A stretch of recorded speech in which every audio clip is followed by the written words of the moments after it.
Hi guys, I am in the same clothes as day 17 because I'm recording them on day 17. So let's get into day 18. We have snowflakes, super cute. And what stone I've been waiting for this stone. Okay, you guys, there is just something so beautiful about dragonstone. Like, look at this side. You cannot tell me she is not absolutely gorgeous. It goes like this the whole all sides. So it's just like, this is just like the perfect stone. It's so gorgeous. If you want dragonstone, I do have that available in my shop, as well as the crystal advent calendars, so feel free to go shop on marissaspiritualworld.com. I do only ship to the United States, as I do live in the United States, so please keep that in mind. If you are not in the United States, I will not be able to ship to you. I did this for my business. There are restrictions, and I did find out that there are actual, not only are shipping costs involved, but I did find out that there are certain countries where I can't even ship crystals to, which is very unfortunate. But with that being said, my business is currently only in the United States. If you are overseas, I am more than willing to work with you if you really, really want a crystal from my shop. But I do have to look into the restrictions first, and I'll have to figure out from there. So I do want crystals to be available to everyone, but I do have to keep in mind that I can't just go willy-nilly selling crystals. I don't want to get in trouble, especially if there are import restrictions.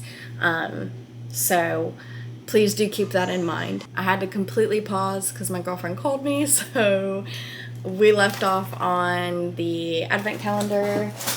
Let's get into Taylor Swift.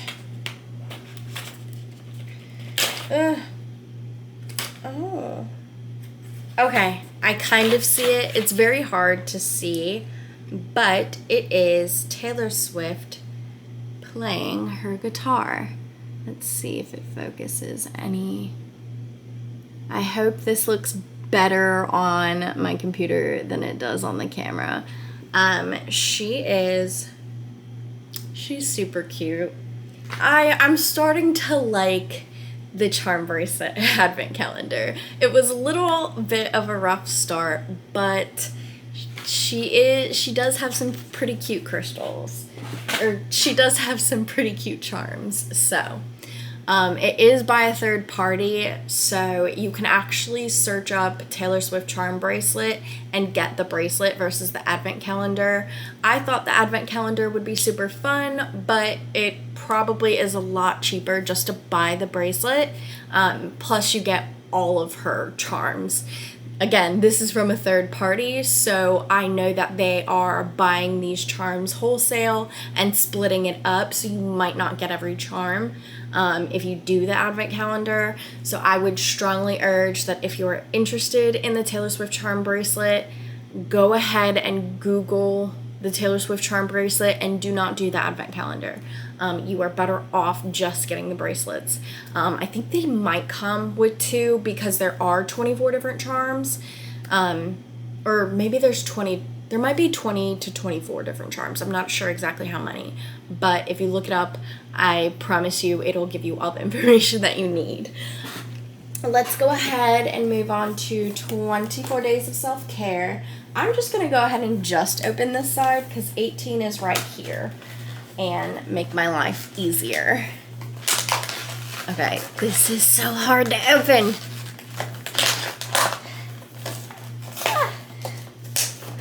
I've ripped her.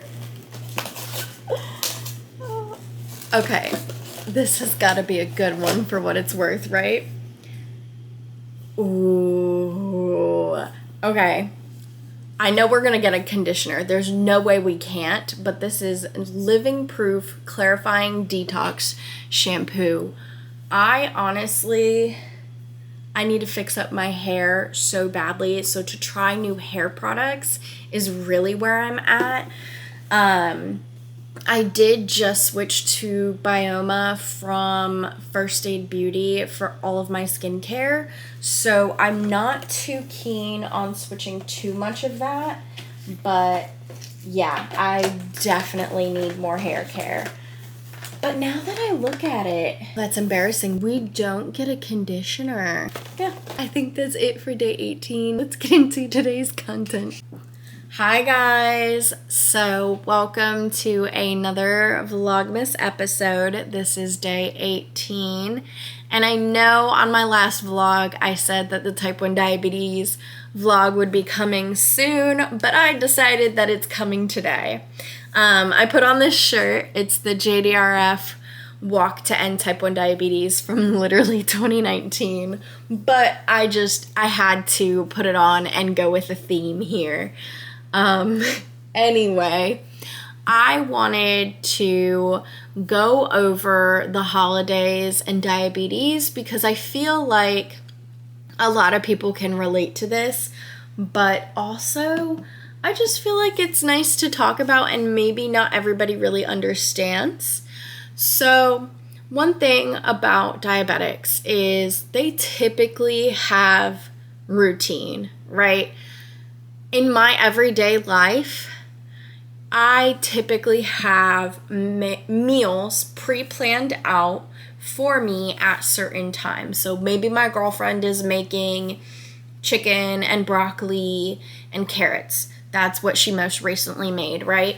So I can tell you, I know my carb count, I'm gonna dose for this much, and because I'm on the islet, I typically dose for a less than, unless I'm adding potatoes or sweet potatoes like I have been doing, then I'll go for a regular because I'll definitely bump up that carb intake because I love carbs.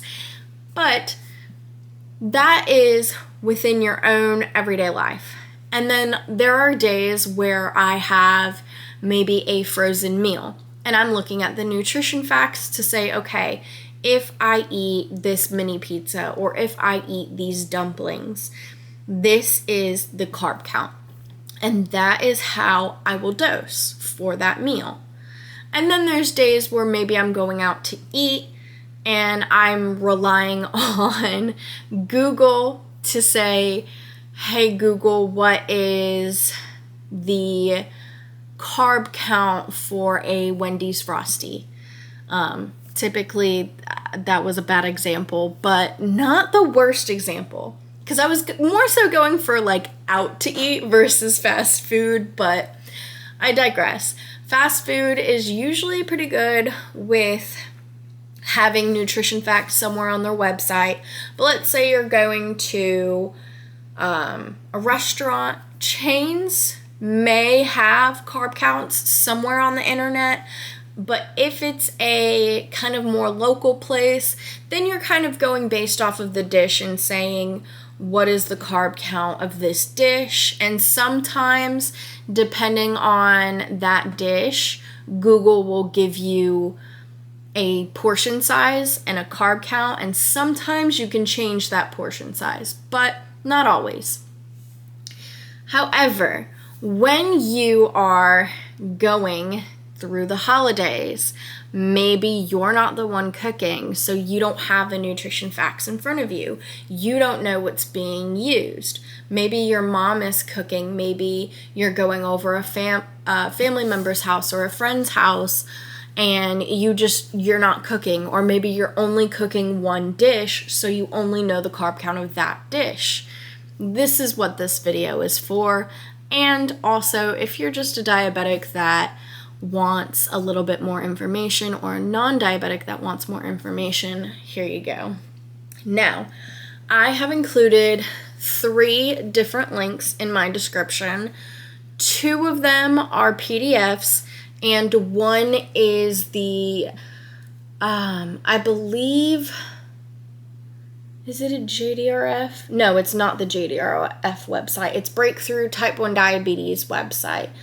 and then one's children with diabetes, and then another diabetes one. So these are good examples of holiday season carb counting. And they split it up, like this one, for example, has mains, sides, desserts, and I believe drinks. Yeah, I think that's how the PDFs are split up too, but let me just take a look. Yep, so this PDF is split up the same way, and then this one is split up snacks and starters, main meals, puddings and desserts, and drinks. So you are more than welcome to use those resources. You're more than welcome to use Google. However, if you are somebody that really doesn't want to look through or doesn't have the time, maybe you're cooking, maybe you're driving, and you would rather just listen, this is why I'm here. And also, like I said, if you want to learn something new, because I'm sure I'll talk about more than carbs and carb counting, but I just wanted to start with this because I feel like this is a really educational, purposeful video. So, for the holidays, the good rule of thumb for the mains is that the mains are likely not going to have carbs unless they are a pasta main. Meaning your turkey, your ham, your beef, your chicken, your duck, your goose, your brisket, your lamb, that is all going to be 0 carbs. Why? Because if you're a diabetic, you know the good rule of thumb is that those meats are 0. Or they are as close to 0 as possible that they might as well be counted as 0.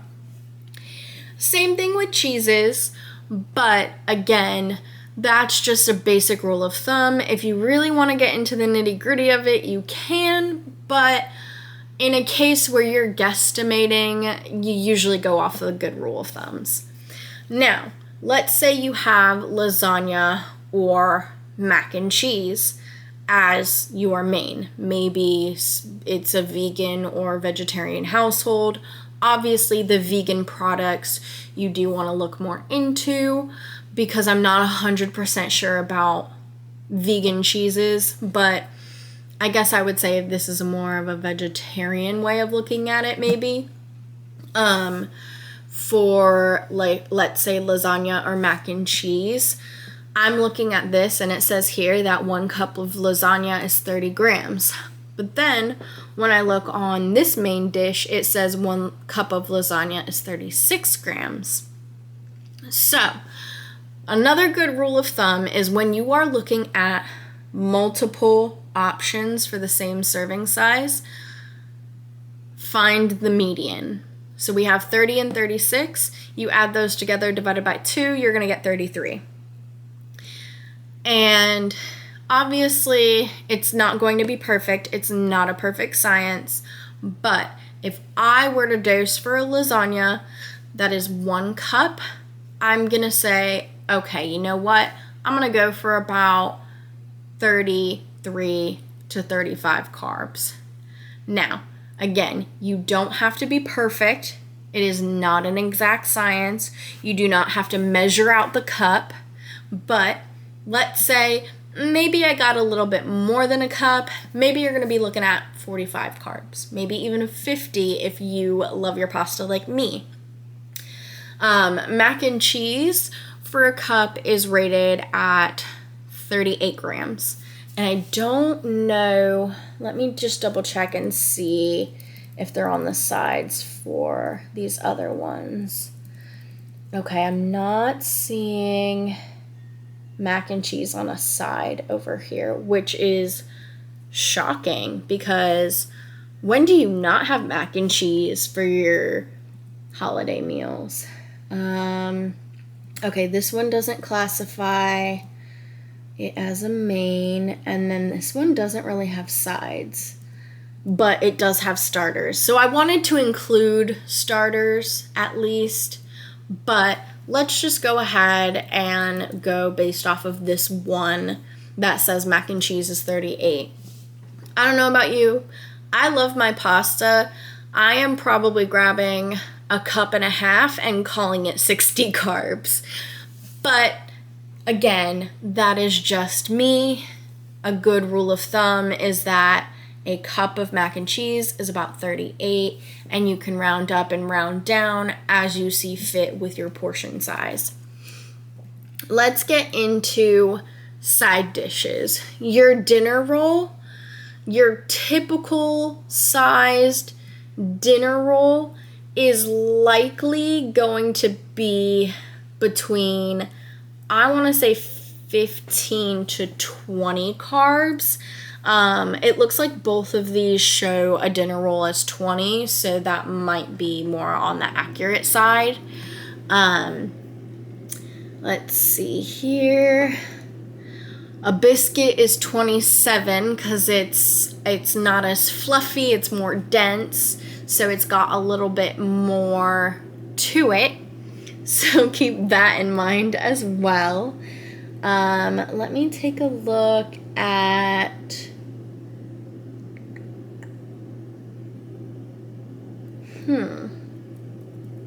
That is very interesting. Okay, I'm going to go ahead and read off one at a time. Okay, so I'm going to go ahead and read off this one PDF. I'm looking at the childrenwithdiabetes.com. So we have candied yams. Keep in mind, these are very, very hefty. That is going to be 50 carbs for a half of a cup. They are going to affect you a lot more depending on how bad they are for you. A half a cup of corn is 13 grams. Cranberry sauce, a half a cup is 52. I don't know about you, but I personally avoid cranberry sauce like the plague. Not only because it is just so sugary and is going to make my sugar even worse, especially because, I don't know about you, but I want dessert and I want mac and cheese and all my sides, so I avoid it because it's a high carb item. Same thing with yams. I usually avoid it because it's a high carb item.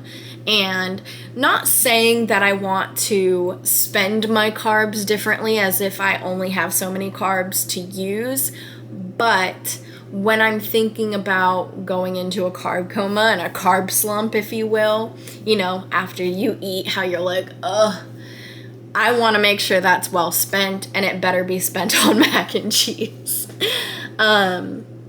Glazed carrots, a half a cup is 12 grams. Your gravy, a half a cup is going to be 6 grams. Green beans are going to be 4, but a green bean casserole is going to be 9 for a half of a cup. Mashed cauliflower is going to be 6 for a half a cup. Mashed potatoes for a half a cup is going to be 20 grams. A potato salad, a half a cup is going to be 18. And a sweet potato, half a cup is going to be 14. So a good rule of thumb for any potatoes is a half a cup. You're looking more about 20. And that includes your corn as well. Your veggies, I think I might have skipped creamed asparagus. Oh my God, I just realized. Creamed corn is 20, and regular corn is 13. So if you have a creamed corn, you're looking at the same rule of thumb for like your starches like potatoes, but your corn, your carrots, and your sweet potatoes are gonna be around that 12 to 15 carb range. And then like your asparagus, your cauliflower, your green beans, those are going to be about 5 for a half a cup. So keep that in mind. Let me go ahead and take a look and see what else we have. Candied yams. This one has a sweet potato casserole with mini marshmallows. If you've got a third of a cup, that is 30 grams. So if you get a full cup of that, you are looking at 90 grams of carbs. Um, Sauerkraut is 6 grams for a cup.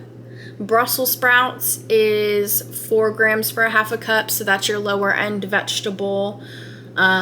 Stuffing is going to be running along the lines of your potatoes. That's a half a cup for 20 grams. This one says cranberry sauce for a fourth of a cup is 25 grams, which is accurate because the half a cup is 52.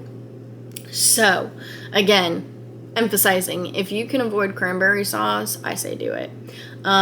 This one says a half a cup of gravy is 5, and this one says 6. So it's really not too far off. Your cornbread, if you have a piece of cornbread, that is going to be like your dinner roll, or actually, I shouldn't say your dinner roll. Your dinner roll is going to be a little bit less. It's going to be 20 because it's fluffy. But your biscuit and your cornbread are more dense. So you're looking between 25, 26, 27, 28. A matzo ball is 10 grams for one. And if you have a soup, 1 cup is about 15. Applesauce, if it is unsweetened, for 4 ounces, you're looking about 12. If it's sweetened for 4 ounces, you're looking at about 23. Sour cream, you are looking at 4 tablespoons is a gram. So if you are doing 2 tablespoons, you're looking about a half a gram. And then here it has olive oil is 0 grams, so I'm not even gonna bother with the olive oil. I don't know about y'all. Let me see if there's any other sides. I don't think this one has sides. No. Let's get into appetizers before I go on to desserts, because what I do see here is a small bowl of soup is 7 carbs. Keep in mind that is going to depend on the soup entirely. So I don't really know if I like this. Breadsticks is going to say 5. I'm not 100% sure if I like this one. This is the PDF that says Christmas food carbohydrate count, and it's from digibeat.org. But this is also from 2018, so I digress.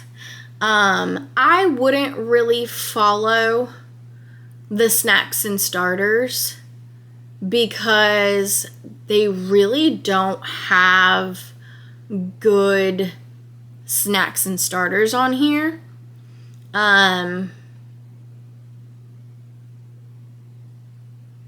Yeah. Although they do have the chocolate coins. So if you get 1 from a bag, it's 4. If you have the large chocolate coin, one of those is 25. I think that's the only one that I would really say is fine. But you can keep a good rule of thumb that a lot of people, when it comes to starters, they usually have like cheese, meat, and crackers. Just watch your cracker intake, and if you can Google the type of cracker, because again, there are so many different kinds, you can get a good rule of thumb for that carb count. Let's go ahead and move into desserts. Your apple pie is for an eighth of a pie is going to be 40 grams of carbs. This one says 35 for, that's for sweet potato. 45 for apple. Okay, so 45 for apple, 40 for apple, and then what does this one say? This one does not have apple pie because it has puddings more so. Okay, no worries. Actually, this one has under pudding/desserts, cheese crackers are listed at 5 grams a cracker. So that might be a good rule of thumb because I think that actually might be accurate. Unless they're carb friendly, of course. Let's get back into the pies. So I see sweet potato and pumpkin are 35 grams here. And then, does this one have sweet potato and pumpkin? It does not. It just has apple and pecan. So apple pie is probably going to be between 40 and 45. Your sweet potato and your pumpkin are going to be the 35, and pecan is going to be 60. Fruit cake is going to be 26 for a slice. Meringue is 50 for a slice. Let's see, Christmas pudding or toffee pudding or bread pudding for 2 ounces, you're going to be looking between 20 to 30 grams, depending on what type of pudding. For cookies, what I'm seeing here is a lot of cookies are showing, like, okay, for example, your shortbread cookies, 4 of them are 21 carbs, so 2 of them would be about 10 or 5 each. A little bit more for your ginger snap, but you can still say about 5 per cookie, maybe even 6, if I do say so myself. However, I do see that a gingerbread, an iced sugar, an uniced sugar, thumbprint, the cookies are all different, so that's why I kind of wanted to give you guys different sheets, because they have different cookies, different sizes.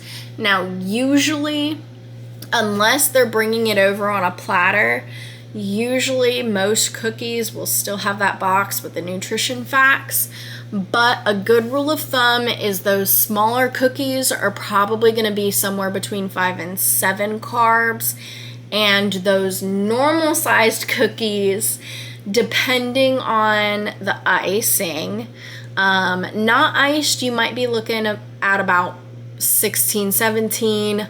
If you're looking at an iced sugar cookie, that might be more along lines of 25 or 30. Gingerbread cookie is 27. So do just keep in mind that the type of cookie, of course, does make a difference, but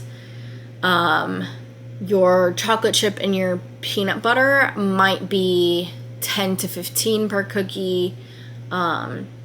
So just keep that in mind, because all cookies are different. They have different recipes, different sizes, but you can go ahead and check out the PDFs if you want, just to get a good idea. I see here that 1 piece of cheesecake is about 20 grams. Your vanilla ice cream or chocolate ice cream, if you have a half of a cup, I would just round that out and just say 17 grams for a half of a cup on either or. A candy cane is 15 grams. Whipped cream, each tablespoon is going to be a gram of carbs if the whipped cream is unsweetened. Interesting, because it says 2 tablespoons is 2 grams. So really, every tablespoon is a gram. That's the way I'm going to look at it. Let me see if this one has anything. Okay, this one just shows fruit salad, a half a cup is 12 grams. And the fruit cake, candy cane, fudge, we didn't go over that. 1 inch piece of fudge, you're probably looking at about 15 grams. For a rum ball, you're looking at about 7 grams. Oh, the peanut butter kiss cookies, those are so good. Those are 11 grams per cookie. Let me just take a look and see if this one has anything. Chocolate mousse, a tablespoon is going to be 5 grams. So every tablespoon for chocolate mousse, just add 5 grams. So for example, if you get 2 tablespoons, that's 10 grams. If you get 3 tablespoons, that's 15 grams, so on and so forth. This one says that whipped cream, there is no carb count. So I would be weary, because whipped cream can have some sugar to it. Or any cream can really have sugar to it. So just be on the lookout for your cream. If you want to be rather safe than sorry, you could always just do 5 carbs for whatever cream you're eating. But like I said, this one says that a tablespoon is grammed for unsweetened. So it is what it is. Let's go ahead and look at drinks. Now, these are a mixture of drinks, so I want you to keep that in mind.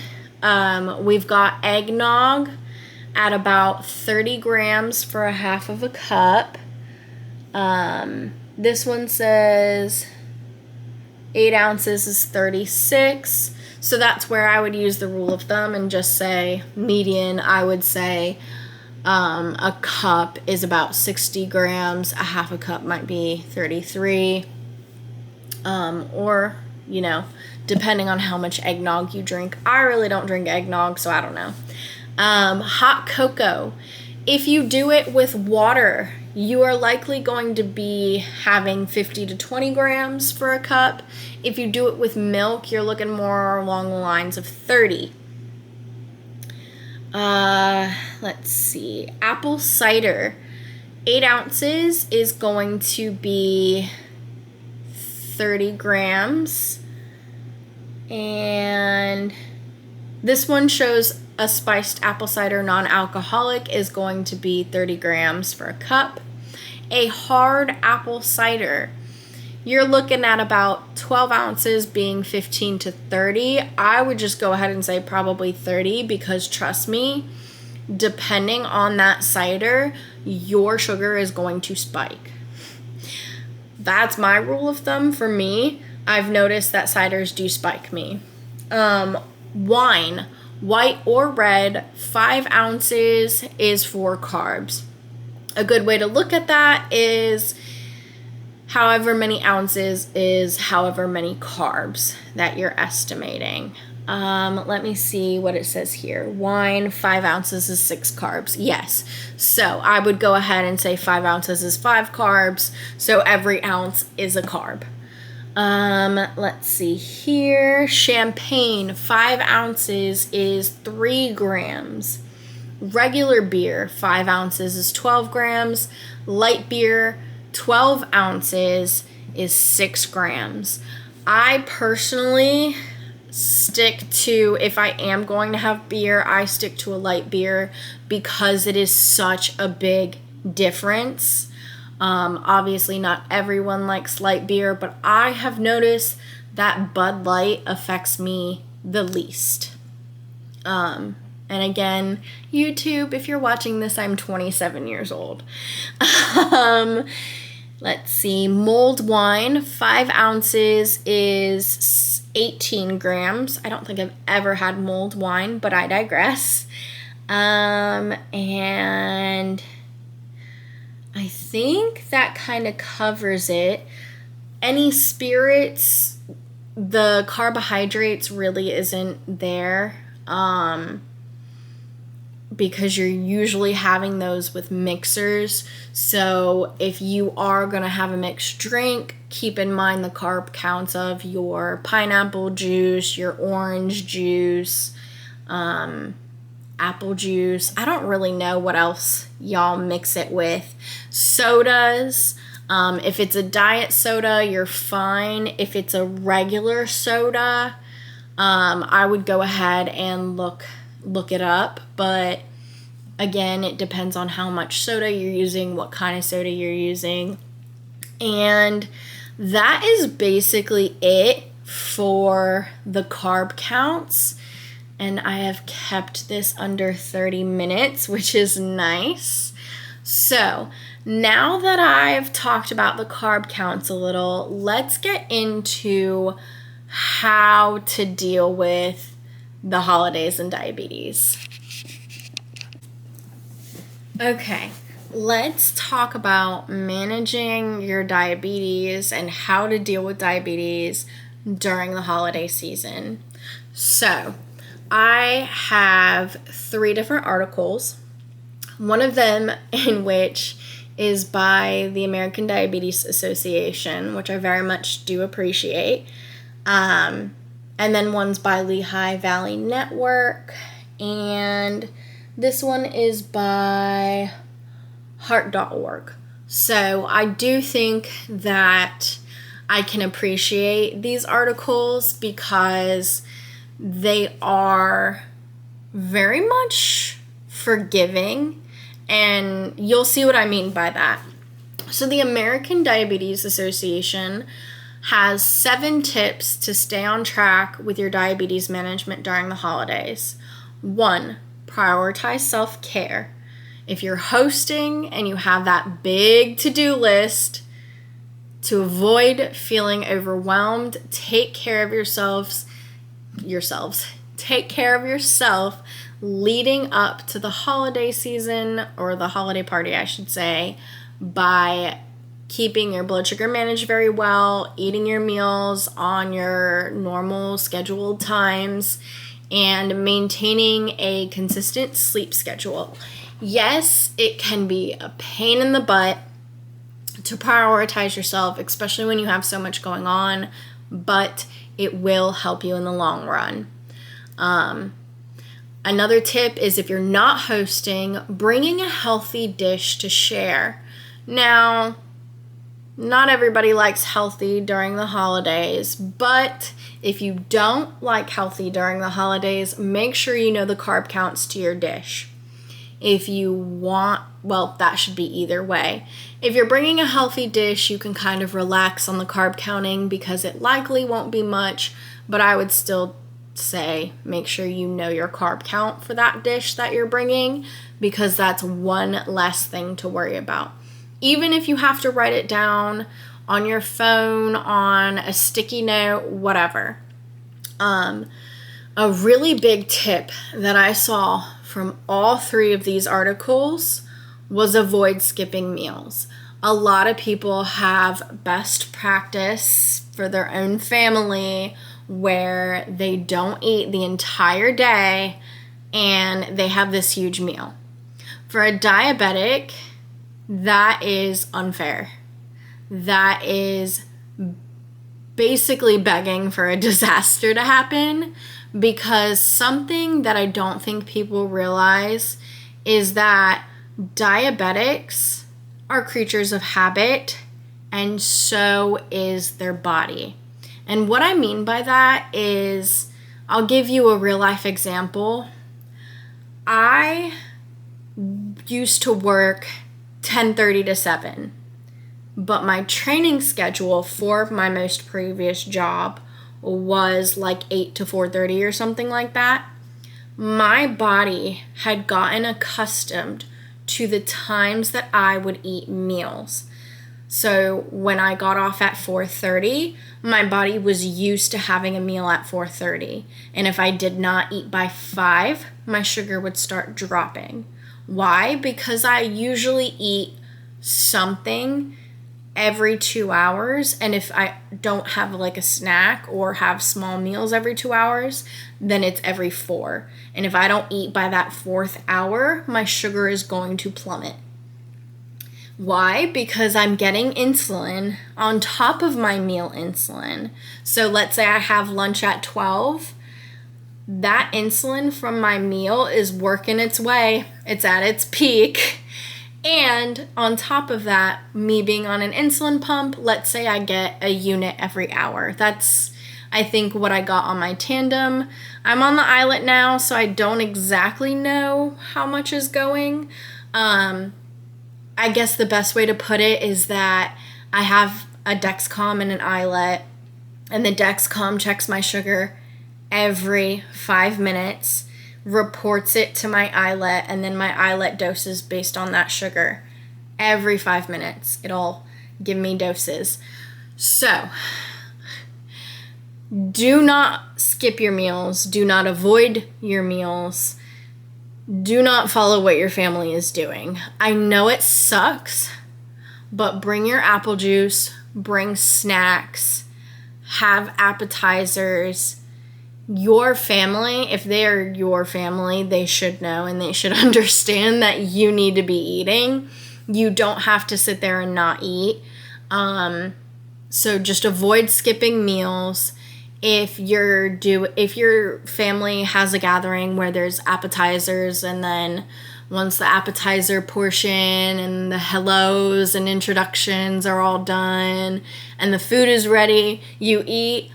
Maybe try to, first thing when you get there, eat. That's your meal, right? People might look at you like you're inconsiderate for the first thing that you're doing is greeting and eating. But it's the holidays and there's food on the table, so I feel like people are less judgmental. And also, you're a diabetic. They should be less judgmental. So moving on from that is the American Diabetes Association says to practice mindful eating over mindless eating. And this is basically just saying be aware of what you're eating and how much. I think one of the other articles used the buffet rule. By getting a smaller plate, you're going to have less things on your plate and less portions on your plate. I don't want to say that because I don't want to limit you, and nor should you be limited. Just be mindful. And that's why I like the American Diabetes Association for this, because they're basically just saying be mindful of what you're eating instead of trying to limit you. They realize that, especially for type 1 diabetes, we don't know what caused this. We didn't ask for this. We have to give insulin regardless of what we eat, so we might as well eat what we want. It also says to plan out your plate, so just to keep in mind that whether it's a buffet style or a family style, to scope out all of your options before plating your food so that you can kind of see, okay, you don't want to end up with a heaping pile of starches, even though I do that every year. It is smart to include vegetables and meat and your starches all evenly, but I don't practice what I preach when I say that. I love myself some good carbs. So, I will digress. Another one that I think is in all three of the articles is your drink. I personally drink nothing but water. Like, when it comes down to my drink of choice, I am choosing water. There are occasions where I will have tea or lemonade because I need to get my sugar up, or maybe I just want it because I want it, and then maybe my food will be different. But when it comes to the holidays, I'm not choosing cider. I'm not choosing tea or lemonade or any of those sugary drinks or milk. I am straight up, every time the holiday comes, I've got water. That is what I have. Whether it's in a glass, whether it's in my emotional support water bottle, I am drinking water during the holidays, because what most people don't realize, unless you're a diabetic, you probably know this, the majority of your added sugars and unnecessary carbohydrates is coming from your drink. I'm not saying don't have a glass of milk or juice or alcohol if you're old enough. I am saying you are more than welcome to choose whatever drink you want. Just be mindful that a lot of your carbs may come from your drink. And that's why we kind of went over how many carbs were in what types of drinks. Obviously, you saw the light beer had a huge difference from the regular beer. I think the light beer was like 3 times as much, but was still half the amount of carbs as the regular beer. Like, that is insane to think about. So, be conscientious of what drink you're choosing. Maybe if you want to indulge in a drink, go ahead, but maybe limit yourself to how much you're drinking. Or keep it on the appetizer side. That way you can eat and dose, and then for your meal, eat and dose, and your dessert, eat and dose. One thing I want to bring up that brings me to a good point is if you have the eyelet, this is one thing that I'm loving. So my eyelet has already learned me. My eyelet has already learned me. So some of the rules of thumb, I think, are like not dosing so many times at once. But I can sit here and let's say I'm going to have appetizers, and my appetizers total to 20 or 30 carbs. Let's just pretend. I'm going to go ahead and do a less than dinner. Then when dinner time comes around, I might go for a more than dinner. Maybe I'll even go for a usual if the carbohydrates match my usual. But again, I love my carbs. I might be hefty on them, so it might be more than my usual. And then when dessert comes, maybe an hour later after everyone recovers from their carb comas, I'm going to go for another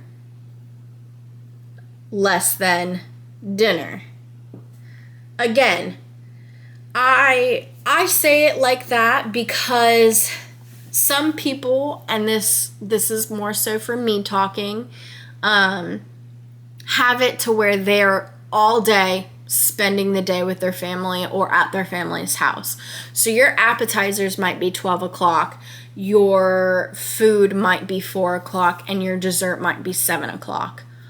I think because with that being said, you're kind of spreading it out, it's fine. But also, when I was being trained on the eyelet by Beta-Bionics, my trainer had said, think of it this way. If you're going out to eat and you have your appetizer and your dinner, your appetizer is usually going to come out first. If it's a little bit starchy or carby, maybe it's nachos or chips and dip or, has some sort of carb or starch to it, go ahead and dose for that less than dinner because you want to go ahead and start giving yourself insulin as you're eating because you don't want it to skyrocket because you didn't dose for that appetizer. Then when dinner comes, depending on how much you eat, what kind of food you got, is it carby, is it chicken, whatever. Let's just pretend that the dinner is pasta. I'll go ahead and dose for my usual. Let's say it's chicken and vegetables and maybe I didn't get too many starches, maybe I'll do a less than.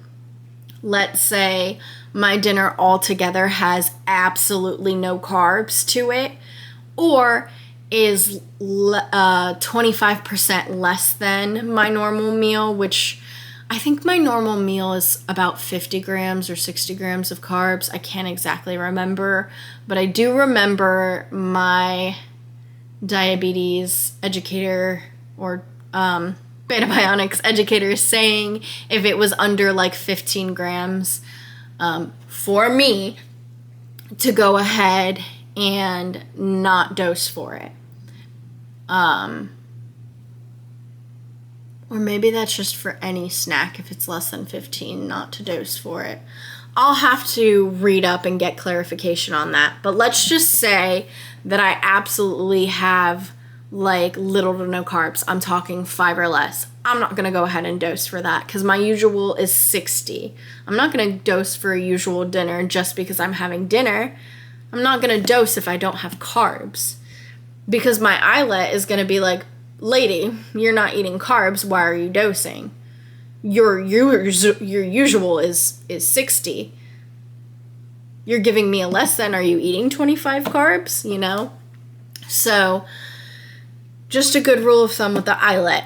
Obviously, if you are on a different system, especially shots, you're going to dose for your carb counts. You're going to follow your insulin to carb ratio, whether it be 1:5, 1:8, 1:10, 1:12. I know there's so many different insulin to carb ratios out there. Just be mindful and kind of do as you see fit. Another thing that the American Diabetes Association has suggested that you don't have to do, but is a suggestion, is to move after your meal. I know some families sit on the couch and watch a game or a show or a movie, or you're just gathering around and chatting. I get it. My family sometimes, depending, will go for a walk. Sometimes I opt for it, sometimes I don't. It really depends on how I'm feeling. So the best, I guess, advices or tips would be from that American Diabetes Association: not to skip your meals, not to starve yourself, watch your drinks, watch your alcohol, because your carbohydrates can definitely come from there. Take care of yourself. Know how to relax and prioritize self-care, but also don't skimp out on your sleep, and take your stress head on, and move after you eat.